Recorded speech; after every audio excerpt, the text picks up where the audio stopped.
मुख्यमंत्री पुष्कर सिंह धामी ने काशीपुर को दी बड़ी सौगात। Kumaon Garhwal chamber of commerce के भवन का किया लोकार्पण। प्रधानमंत्री आवास योजनाओं के लाभार्थियों को सौंपी घर की चाबी।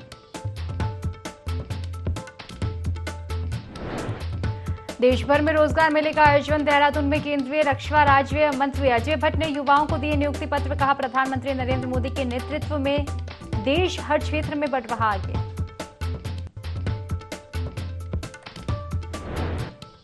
अवैध अतिक्रमण के खिलाफ सरकार सख्त। नैनीताल के मेट्रोपोल शत्रु संपत्ति पर कब्जा बुलडोजर। हाईकोर्ट ने नैनीताल शत्रु संपत्ति मामले की याचिका की थी खारिज। और उत्तरकाशी में कई जगह बादल फटने से तबाही। यमुनोत्री हाईवे के पास पहाड़ी से मलबा पत्थर गिरने का सिलसिला जारी। मौसम ने बढ़ाई प्रशासन की चिंता।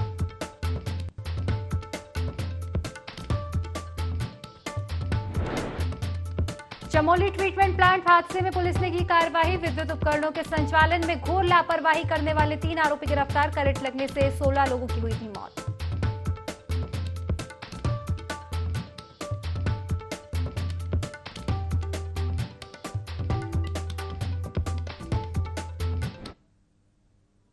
नमस्कार, देवभूमि लाइव देख रहे हैं आप और मैं हूं आपके साथ खुशी व्यास। पहले रुक करेंगे खास खबरों की ओर, जहां मुख्यमंत्री सीएम धामी ने प्रदेशवासियों को सौगात दी। आपको बता दें कि उन्होंने कई विकास योजनाओं का शिलान्यास और लोकार्पण किया है। पीएम आवास योजना के तहत उन्होंने घर की चाबी भी बांटी। आपको बता दें कि वही लाभार्थियों को सीएम धामी ने घर की चाबी सौंपी है। सीएम धामी प्रदेश को 2025 तक नंबर 1 बनाना चाहते हैं। तो देखिए, काफी अहम पहल जो है मुख्यमंत्री पुष्कर सिंह धामी ने आज की है। केवल काशीपुर बल्कि काशीपुर के आसपास के क्षेत्रों को भी इन योजनाओं का अत्यधिक लाभ मिलने वाला है। सभी इससे लाभान्वित होने वाले हैं। आज इन योजनाओं का केवल लोकार्पण एवं शिलान्यास ही नहीं है, बल्कि प्रदेश के और काशीपुर के स्वर्णिम भविष्य की नींव रखी जा रही है इन योजनाओं के माध्यम से। और हमने प्राथमिकता उन्हीं योजनाओं को दी है जिन योजनाओं की आम जन को जरूरत है, हमारे लोगों को जिनकी आवश्यकता है।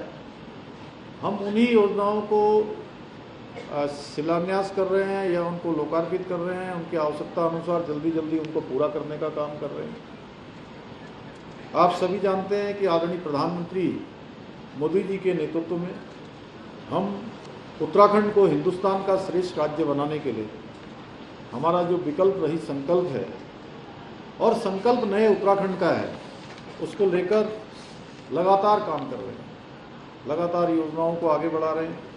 भाइयों बहनों, आज का ये कार्यक्रम इसलिए भी विशेष है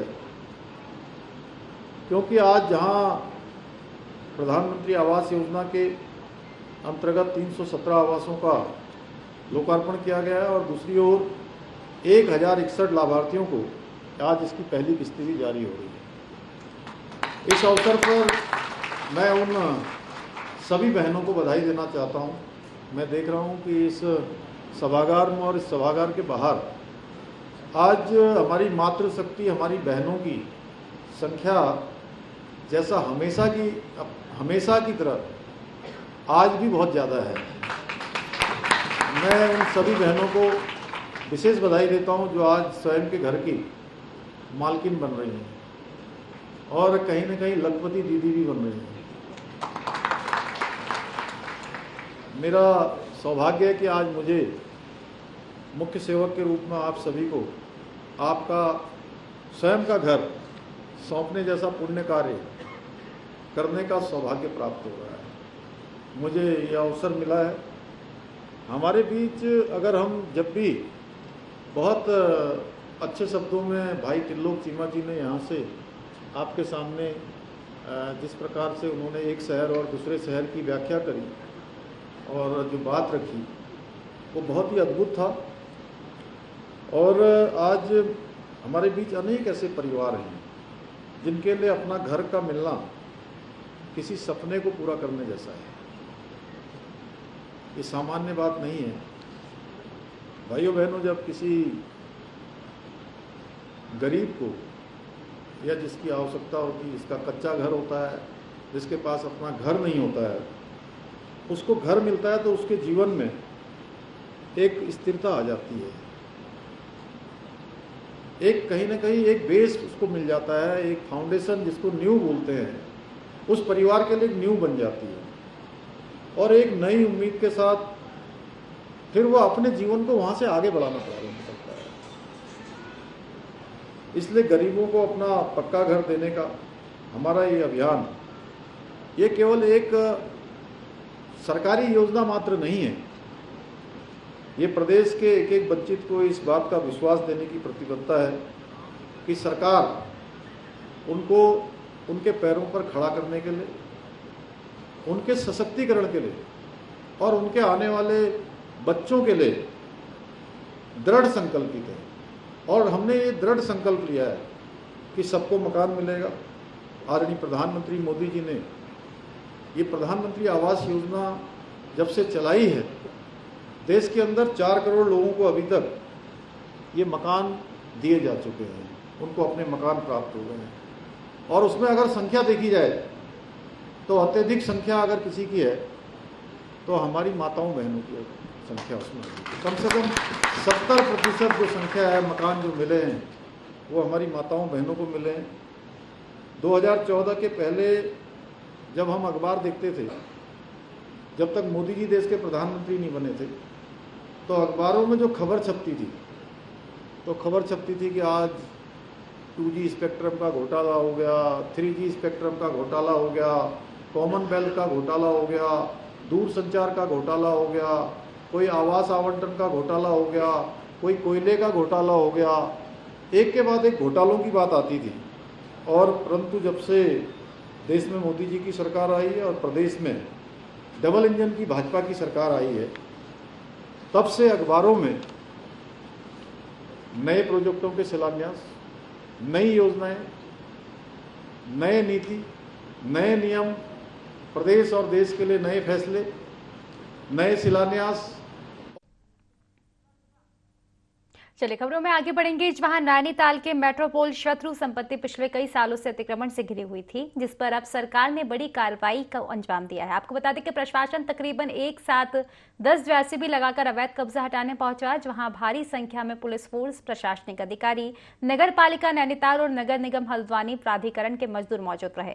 प्रभावितों की याचिका खारिज होने के बाद कार्यवाही को अंजाम दिया गया है।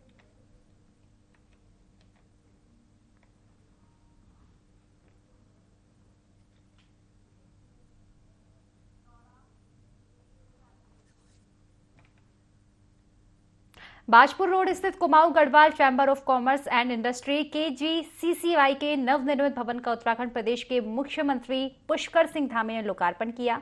सीएम धामी के काशीपुर पहुंचने पर औद्योगिक क्षेत्र के उद्योगपतियों ने उनका जोरदार स्वागत किया। इस दौरान KGCCI का बैंक्वेट हॉल उद्योगपतियों से खचाखच भरा हुआ था। आपको बता दें कि इंटेलिजेंस और पुलिस प्रशासन पूरी तरह से मुस्तैद नजर आया। इस दौरान प्रदेश के मुख्यमंत्री पुष्कर सिंह धामी ने उद्योगों में आ रही परेशानियों को दूर करने का आश्वासन दिया।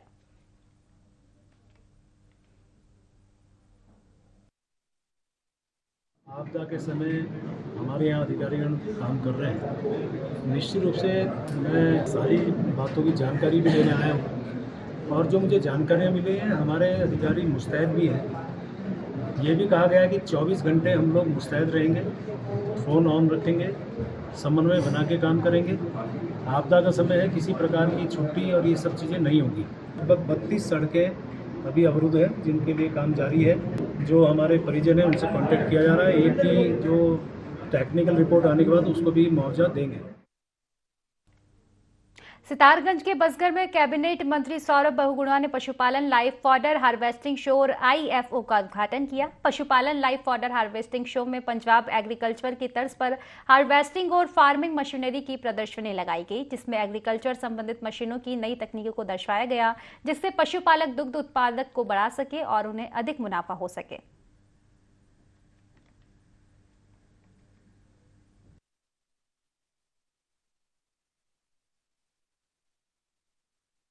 यहाँ पर चली गई है और उसी के साथ साथ लाइव जो हम अभी हमारी जो मशीनें आई हैं वो लाइव आपको डेमोन्स्ट्रेशन दिखाएगी, किस तरीके से अनाज कटेगा, किस तरीके से फसल कटेगी, किस तरीके से उसका काम होता है। ये सबसे पहले बधाई दूंगा, माननीय प्रधानमंत्री जी का धन्यवाद करता हूँ कि उन्होंने उत्तराखंड को जो है 3 FPO बनाने की यहाँ पर स्टार्ट करा है। जो पहला भारत का ऑल वुमेन FPO है ये सारी हमारी मातृशक्ति है। 350 महिलाओं का ये एफपीओ बना है और इसमें सरकार की एक सोच है कि जो हम साइलेज बनाते हैं, साइलेज पशुपालकों को देते हैं, तो एफपीओ के माध्यम से हम खरीदेंगे, यही अपनी फसल को खुद यहाँ पर काटेंगे, उसको साइलेज में कन्वर्ट करेंगे। उत्तरकाशी में देर रात बादल फटने से भारी तबाही हुई है। आपको बता दें कि कई घर और होटल क्षतिग्रस्त हो गए। इसको लेकर कैबिनेट मंत्री प्रेमचंद अग्रवाल ने कहा कि उत्तरकाशी के सभी अधिकारियों के साथ मानसून सत्र को लेकर कल हमारी बैठक हुई थी। इसके बाद रात में बादल फटने की घटना हुई, लेकिन गनीमत यह रही कि कोई जनहानि इस बीच नहीं हुई है। सभी अधिकारी संवेदनशील हैं और काम में लगे हुए हैं।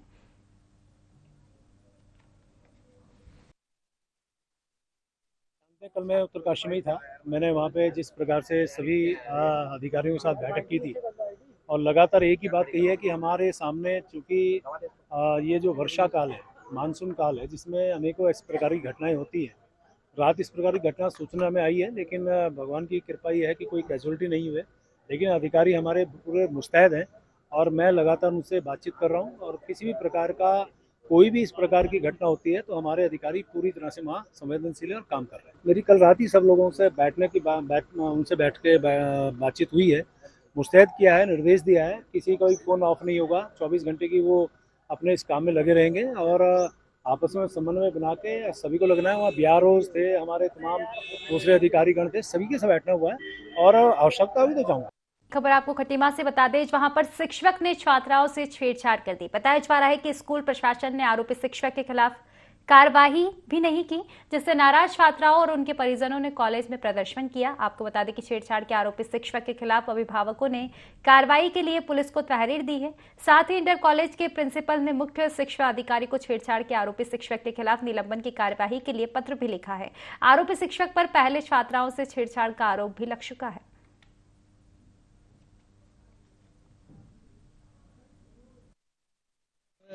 अध्यापक नफीस अहमद जो झनकट इंटर कॉलेज के टीचर हैं और वो उनके द्वारा कई बच्चियों के साथ में छेड़खान और गलत व्यवहार किया जाता है। और ये घटना मेरी बेटी के साथ 2 महीने पहले कि जो 12th में पढ़ती है उसके साथ भी किया गया और मैंने इसकी कंप्लेंट करा स्कूल में आके और प्रिंसिपल के नॉलेज में बात डाली तो मेरे पे दबाव बनाने लगे। तो प्रिंसिपल साहब ने और ग्राम लोगों के और हमारे ग्राम प्रधान हीरा सिंह जेठी जी को बैठाल के बीच में हमारा समझौता करवाया, जिसका ये दिया गया कि मेरे को आज के बाद ऐसा घटना दोबारा नहीं होगी, जिसके लिए हम उसकी माफ़ी मांगते हैं। नफीस अहमद यहाँ इंग्लिश के टीचर हैं और एक हिंदू बहन है जिसको इन्होंने विगत कई दिनों से परेशान कर रहे थे। पहले भी कई ऐसी घटनाएं सामने आ चुकी हैं।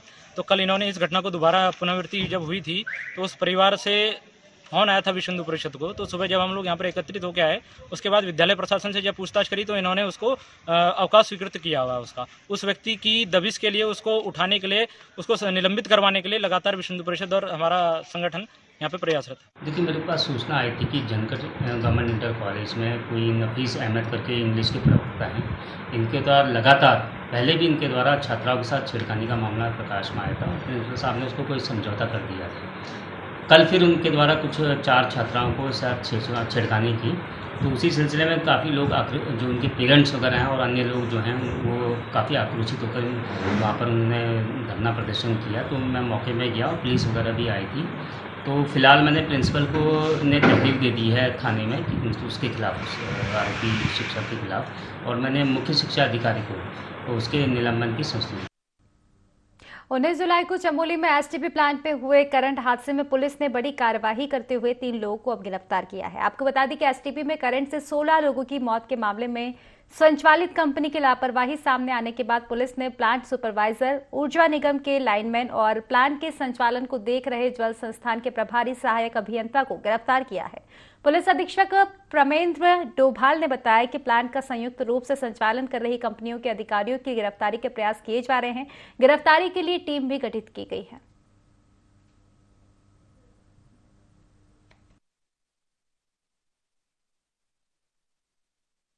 थाना चमोली में एक दुर्घटना हुई थी जिसमें विद्युत करंट लगने से 16 व्यक्तियों की और 8 जो लोग जख्मी हुए थे उनकी एक भीषण दुर्घटना हुई थी, जिसमें हमारे पुलिसकर्मी भी शामिल थे। इस मामले की गंभीरता को ध्यान में रखते हुए और माननीय मुख्यमंत्री महोदय के प्रमुख हस्ताक्षर से इसमें एक मुकदमा कायम हुआ था, उसको संज्ञान में लेते हुए पुलिस ने तुरंत अपनी विवेचना आगे बढ़ाई थी। 304 और 13/31 भारी मशीनरी अधिनियम विनियमन अधिनियम में एक मुकदमा कायम किया गया और जिम्मेदारियों को तय करते हुए आज 3 लोगों की इसमें अरेस्टिंग की गई है जो इसमें डायरेक्टली इन्वॉल्व थे। उसमें एक महेंद्र जो लाइनमैन का काम करता था, जिसको ये बात संज्ञान में लेते हुए।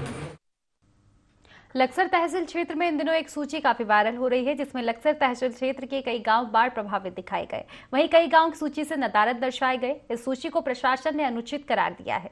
उप जिला मजिस्ट्रेट गोपाल राम बिनवाल का कहना है कि फिलहाल लक्सर तहसील क्षेत्र के समस्त गांवों को बाढ़ प्रभावित घोषित कर दिया गया है। ऐसे में सोशल मीडिया पर प्रसारित सूची का कोई औचित्य नहीं रहा। जांच के बाद भवन की अनुदान सहायता और कृषि राहत सहायता वहीं मुआवजा आदि का वितरण किया जाएगा।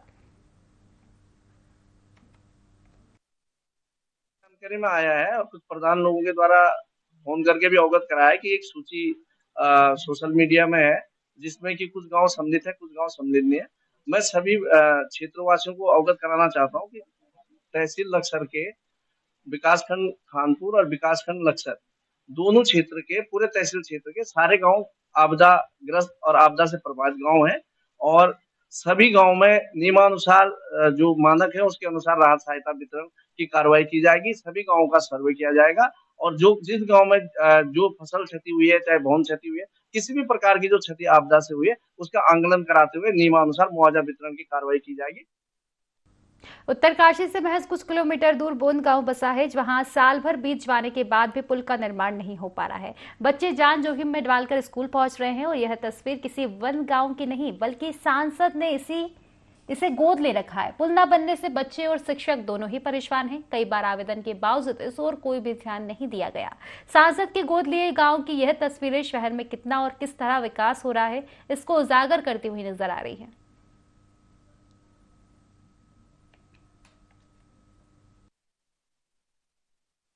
सरकार विकास के दावे करते हैं, लेकिन जमीनी हकीकत क्या है? अभी मैं खड़ा हूँ जनपद उत्तरकाशी के बहुत ही नजदीकी क्षेत्र बौन में, जहाँ के आप मेरे पीछे देख सकते हैं कि यहाँ पे एक पुल है जो कि 1 साल पहले जो है टूट चुका है और इसी पुल से जब नदी तेज आती है तो यहाँ से मेरे पीछे इंटर कॉलेज है और वहाँ पे बच्चे यहाँ से जाते हैं, लेकिन कब कोई दुर्घटना हो जाए इसकी हमेशा संभावनाएं बनी रहती है। दीपक नोटल, ND24 उत्तरकाशी।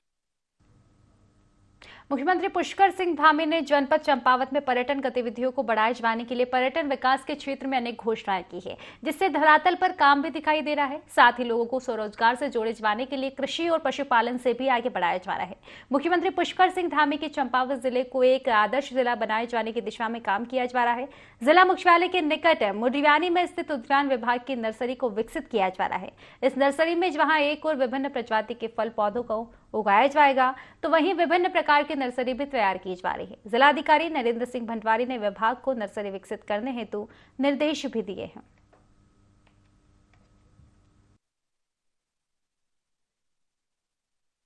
मुडियानी में रखा हूँ। ये जगह बहुत ही अच्छी है।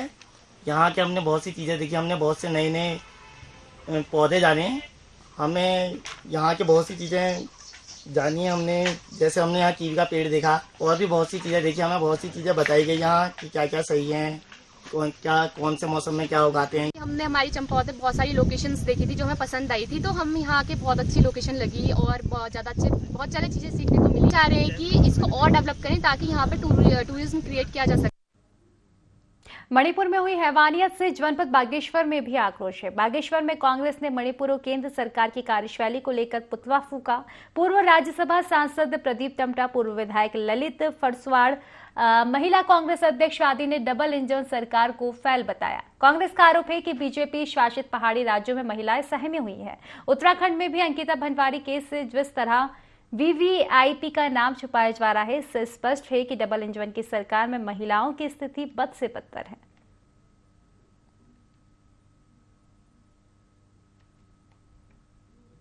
मणिपुर की घटना को एक पूरे समाज के लिए, महिला समाज के लिए, हमारे समाज की बड़ी शर्म की बात है। दूसरी मैं से एक राष्ट्रीय शर्म की बात करता हूँ। उस विश्वगुरु के शासन काल में इस प्रकार की जो घटनाएं हो रही, बड़ी शर्मनाक घटनाएं हैं। मैं साथ साथ हम सब लोग पूरे कांग्रेस के लोग आप विश्वगुरु की बात करते हो, पहले अपने देश को संभालो, अपने घर को संभालो, उसके बाद विश्व की बात। मणिपुर तो आपके सामने एक उदाहरण आ रखा है। ये पूरे पड़ोसी राज्य में जहाँ जहाँ इनके अपने मुख्यमंत्री है, उत्तराखंड का सबसे बड़ा उदाहरण है। अंकिता भंडारी है, पिंकी है, उत्तरकाशी की घटना है।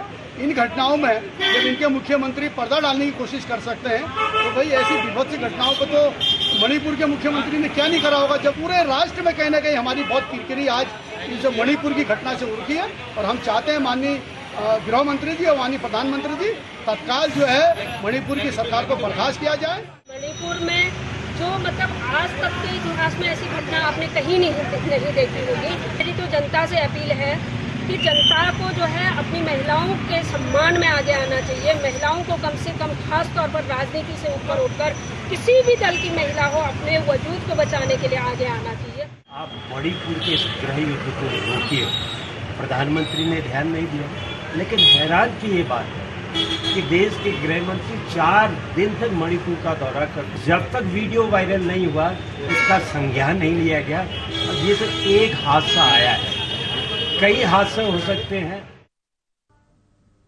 देहरादून के सर्वे ऑडिटोरियम में रोजगार मेले का आयोजन किया गया, जिसमें केंद्रीय मंत्री अजय भट्ट, टिहरी सांसद माला राज लक्ष्मीश्वाहा, कैबिनेट मंत्री धन सिंह रावत और प्रेमचंद अग्रवाल भी मौजूद रहे। आपको बता दें कि इस दौरान 70,000 अभ्यर्थियों को नियुक्ति पत्र दिए गए। केंद्रीय मंत्री अजय भट्ट ने कहा कि प्रधानमंत्री नरेंद्र मोदी ने 10 लाख लोगों को रोजगार देने की घोषणा की थी और हम 5 लाख लोगों को केंद्रीय सर्विसेज में रोजगार दे चुके हैं।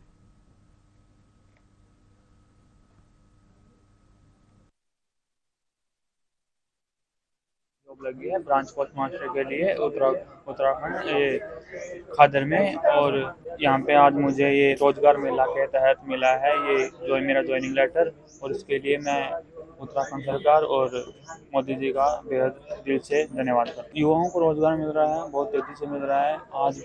आज के दिन 70,000 युवाओं को रोजगार मिला है, और जैसा मोदी जी ने कहा था कि 10 लाख लोगों को रोजगार मिलेगा, वो तेजी से मुहिम आगे बढ़ रही है। मेरा भी LIC में ADO के पद पर चयन हुआ है, और मैं मतलब काफ़ी समय से हम लंबी तैयारी कर रहे थे, लेकिन फाइनली सरकार ने हमारे लिए कुछ पद खोले, जिस कारण आज हम ये चयनित हुए हैं। और इससे मैं देखूंगा कि हम LIC को और मजबूत करने की पूरी प्रयास करेंगे, और देश में लोगों को और जागरूकता आएगी, ये मुझे लगता है। मेरी job LIC as a ADO ministry of finance में लगी है, एंड काफ़ी अच्छा लग रहा है। आज सर आए थे यहाँ पे, हमारे केंद्रीय मंत्री जी, उन्होंने हमें अपॉइंटमेंट लेटर दिया, और लग रहा है कि अब लोगों को जॉब मिलेंगी।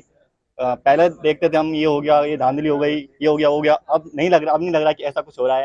मेरे आसपास काफ़ी लोगों को जॉब मिली है, काफ़ी अच्छा लग रहा है कि केंद्र सरकार एक अच्छे स्तर पर काम कर रही है, और उम्मीद है कि भविष्य में भी ऐसा ही रहे। माननीय प्रधानमंत्री जी ने कहा था कि हम 10 लाख लोगों को रोजगार देंगे। कितनी पारदर्शिता है, आज हम लगभग 5 लाख के करीब पहुंच गए हैं इतनी जल्दी। 22 नवंबर को पिछली बार पहले दिन हमने इसकी शुरुआत की थी, आज ये हमारा 7वां चक्र है। मैं समझता हूँ दिसंबर तक हम पूरी तरह से, या जनवरी तक हम पूरी तरह से 10 लाख लोगों को रोजगार दे देंगे। कितनी पारदर्शिता है और कैसा वचनबद्ध जो हमारे कार्यक्रम थे, वचनबद्धता को कैसे उसको निभा रहे हैं माननीय प्रधानमंत्री जी। हर महीने जब भी रोजगार मेले लग रहे हैं तो 70,000, 72,000, 75,000 ऐसे लोगों को हम लगातार रोजगार दे रहे हैं केंद्रीय सर्विसेज में। तो फिलहाल की खास खबरों में बस इतना ही। आप बने रहिए IND 24 के साथ। नमस्कार।